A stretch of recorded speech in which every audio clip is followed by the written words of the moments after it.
Abel Elimbi Lobé, que se passe-t-il du côté de Grand Moulin concernant la désignation d'un chef? Il se passe que le sous-préfet de Douala Premier a envoyé au chef du village de Bonateki ce message porté que j'ai ici sous la main, de sous-préfet Douala Premier à chef 3e degré village Bonateki.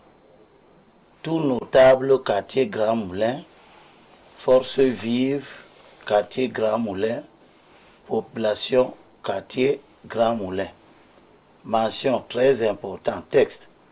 En application des dispositions décret 77/245 du 15 juillet 1997 portant organisation chefferie traditionnelle, modifié et complété par décret 82/241 du 24 juin 1982, honneur vous informer, procéderait consultation d'usage notabilité coutumière compétente en vue désignation chef 3e degré, quartier Grand Moulin, vendredi 5 juin 2026, dès 14h30, case communale Grand Moulin. Urgence et importance hautement signalée, stop et fin. Hengap, sous-préfet, Douala Premier, etc., etc. Donc, cette lettre qui a été, ce message porté qui était adressé au chef du 3e degré du village de Bonateki a soulevé beaucoup d'inquiétudes dans la population parce que le village de Bonateki a déjà un chef traditionnel.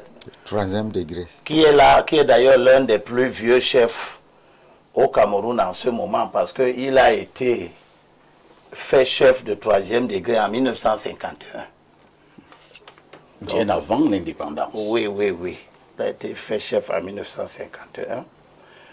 Et ce chef avait déjà, au courant de l'année 2024, par là, 2004, courant de l'année 2004 à l'époque, c'était le préfet Ndongo Ndongo, il y avait déjà eu une tentative de faire une chefferie dans le quartier Grand Moulin, à cet endroit qu'on appelle Grand Moulin, qui traditionnellement s'appelle Ngwele. Voilà. Et le chef de Bonateki s'était opposé et le préfet lui avait écrit cette lettre qu'il a soigneusement gardée. Le préfet lui avait donné raison. En lui disant autre chose très important. Le préfet du département du Vouri à monsieur le chef de 3e degré du village Bonateki. Objet. Opposition de la communauté Bonateki à l'installation d'un chef au village, au quartier Grand Moulin, et le préfet de dire: faisant suite à votre requête en date du 30 avril 2004 relative à l'affaire reprise en objet, j'ai l'honneur de vous réaffirmer, suite à une séance de travail de clarification que j'ai récemment présidée, à cet effet, en présence d'une délégation des halogènes impliqués dans cette affaire, que Grand Moulin fait partie intégrante de la chefferie existante de 3e degré du village Bonateki, et qu'à ce titre, toutes les populations qui y sont installées s'alignent par le processus d'intégration derrière le pouvoir traditionnel local en place. Ça, c'est ce que le préfet répond aux populations de Grand Moulin qui viennent le voir à l'effet d'obtenir une chefferie, et il rend compte de ce travail-là au chef de 3e degré. Alors quand c'est arrivé, nous avons été très émus et nous avons estimé à Douala qu'il était important, compte tenu de la récurrence de la création des chefferies de 3e degré par des gens qui ne sont pas des autochtones, qui n'ont pas de tradition dans les lieux où ils veulent créer, s'ils demandent à créer ces chefferies. Ça a été un grand moment où la communauté Sawa, que je veux saluer, s'est mobilisée pour empêcher cette énième forfaiture. D'autant plus que dans le village de Bonamouan, le petit territoire de Mbanya qui servait à l'époque de brousse, où le chef Doubé du Coton Pondo vient d'obtenir que le tribunal administratif du littoral annule l'arrêté du préfet Mboutou, créant une chefferie de 3e degré à cet endroit. Donc pour nous, c'est deux grandes victoires et j'ai été particulièrement appelé à demander aux populations du littoral d'une manière générale parce que dans le Mungo, il y a également d'énormes problèmes. Pour l'instant, donc, qu'est-ce qui se passe du côté de Grand Moulin? Pour l'instant, ce qui se passe, c'est que nous avons empêché une énième dérive, la création d'un faux village, la partition du village. Qui veut créer ce faux village? Eh bien, si je prends vos expressions. Oui, si vous prenez mes explications, vous verrez que le problème a une complexité, vous avez le droit de le faire. Parce que le décret de 77, le décret de 77 dit que c'est le sous-préfet qui crée les villages de 3e, les villages et qui procède à l'installation des chefs de 3e degré. L'article 3 de ce décret dit par exemple que on l'a déjà compris, hein? On peut évoluer au niveau des faits. Oui, donc cet article est très important. Alors, c'est l'article 15. Les chefs de 1er degré sont désignés par le Premier ministre. Ceux de 2e degré par le ministre de l'administration territoriale et ceux de 3e degré par le préfet. Donc, cet arrêté, ce décret précise aussi que le sous-préfet mène les consultations à l'effet de permettre au préfet de désigner. Donc nous avons un sous-préfet qui annonce qu'il va faire des consultations. Cela nous donne le sentiment qu'il a eu l'ordre du préfet qui envisage de désigner un chef de 3e degré. Puisque le sous-préfet n'est pas l'autorité de désignation. Et il ne peut pas, nous pensons que dans une administration normale, heureusement, nous savons aussi que ce pays n'est plus normal. On va chuter.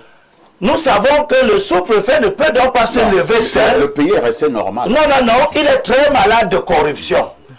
Nous savons que le sous-préfet ne peut pas se lever seul, envisager des consultations pour la désignation d'un chef de 3e degré que le préfet n'envisage pas de désigner. Donc nous nous demandons qu'est-ce qui a dû se passer entre le sous-préfet et le préfet. Le sous-préfet a-t-il agi seul en décidant d'aller faire des consultations, ce qui nous paraît peu probable?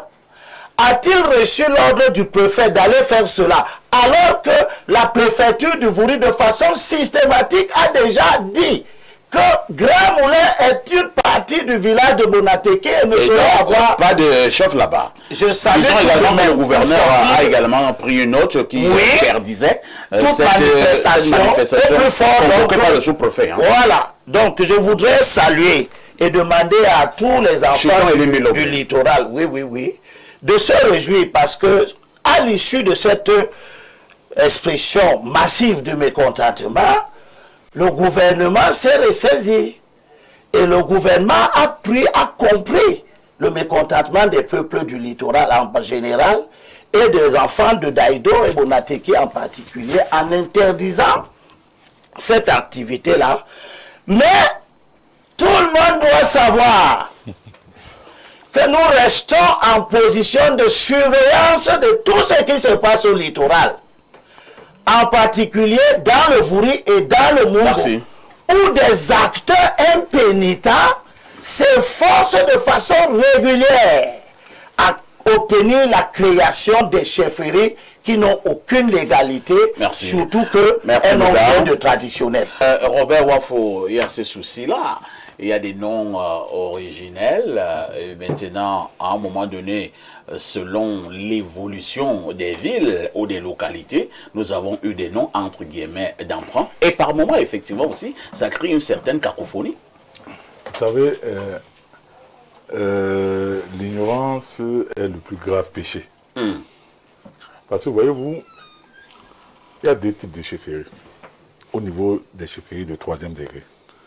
Il y a les chefferies traditionnelles de 3e degré. Qui n'ont rien de Qui traditionnel. répondent, non, écoutez-moi, mais laissez-moi finir. Vous avez parlé, puis moi, j'ai pas, mais moi je ne vous comptais pas comme ça. Continue.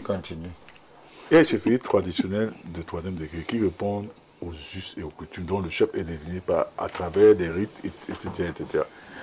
Et il y a les chefferies administratives de 3e degré. Comment ça? Dans les quartiers, par exemple chez nous. C'est prévu par la Constitution. Écoutez, c'est-à-dire qui servent de relais. C'est pour ça qu'on parle de chef de quartier. Parce qu'ils servent de relais à l'administration. Et on est dans ce cas-là.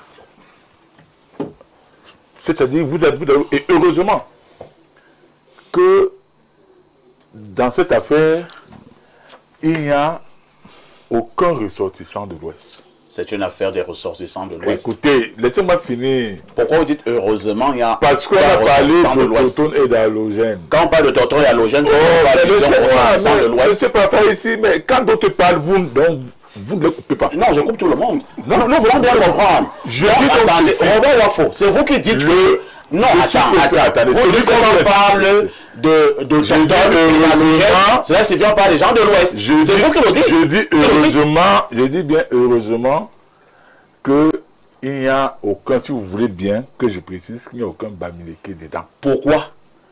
Sinon, heureusement? parce que s'il y en avait, ce que le rossignol bamiphobe allait crier sur ce plateau. Oh là là. Bon, voilà. Non, il faut que moi je le dise. Mais qui est bamiphobe? Parce que si vous venez de commencer à suivre cette émission, c'est votre problème. Bon. Et il n'y a pas de bamiphobe sur mon plateau. Je suis désolé. Mais vous n'allez pas m'empêcher de penser. Il n'y en a pas. Moi je dis il y en a. Et il n'y a pas de bamiphobe Je dis il y sur en ce a. plateau. Non. Mais moi je vous dis qu'il y en a. Et il y a C'est grand. Monsieur Wafo, c'est Il y en a très pas. grand. C'est très grand. C'est très grand. Il n'y a pas de Je bamiphobe dis ici. bien, oh là là, monsieur Papa ici, Sur le point de vue monsieur Papa ici, de vivre ensemble, j'assume. il faut assumer vraiment ce que vous dites. Écoutez, j'assume. Et voilà. Mais alors, ben dis donc, calmez-vous avec ça. Non. Il faut. Je voudrais vous dire qu'il faut assumer. Quand quelqu'un tient à longueur. Est-ce que vous êtes dans le sujet? Vous êtes dans le sujet. Mais c'est vous qui m'avez distrait. Mais vous parlez de bamiphobe sur le plateau. Je dis qu'il y en a pas. Nous parlons de la situation du côté de Grand Moulin à Douala. Je dis heureusement qu'aucun des protagonistes n'appartient, donc n'est Bamileke. Sinon on aurait dit qu'il n'est pas Bamileke. Le sous-préfet là, il est quoi? Je dis il ne l'est pas. Non, pas son nom ressemble. Mais il n'est pas. Voilà. Je vais recentrer les choses. Voilà. Je vais recentrer les choses. Robert Wafo, soyons un peu... Moi, je vous soyons connais pas, sérieux. c'est dangereux. Monsieur Wafo. Monsieur Wafo. Mais vous êtes très dangereux, hein, quoi. Monsieur Wafo. Pour le vivre ensemble. Monsieur Wafo, nous avons un plateau sérieux. Et attendez d'abord, je vous repasse la parole. Nous avons un plateau sérieux. Et nous avons des problématiques que nous mettons sur la table. Et il n'y a pas une problématique ce matin où on parle des bamileke, où on parle de la bamiphobie, où on parle de... Attendez, je remets la balle au centre. Intervenez sur la situation qui prévaut à l'heure actuelle à Douala, sur le conflit ayant trait à la désignation d'un chef au lieu dit Grand Moulin. Vous savez pourquoi j'ai fait cette virgule? Parce que s'il y avait un protagoniste de l'Ouest, ce serait allé dans tous les sens. Et ça, les téléspectateurs qui me suivent le savent très bien. Donc c'est ça qu'on aurait d'abord mis devant. Maintenant, c'est pour dire quoi? Par exemple, dans mon quartier, à Newben, il y a plusieurs chefferies de quartier de 3e degré. Bon, si les gens tiennent temps à faire une distinction claire, ils n'ont qu'à plaider pour que la chefferie traditionnelle soit érigée en chefferie de 2e degré et la chefferie administrative occupe sa place de 3e degré. Très bien.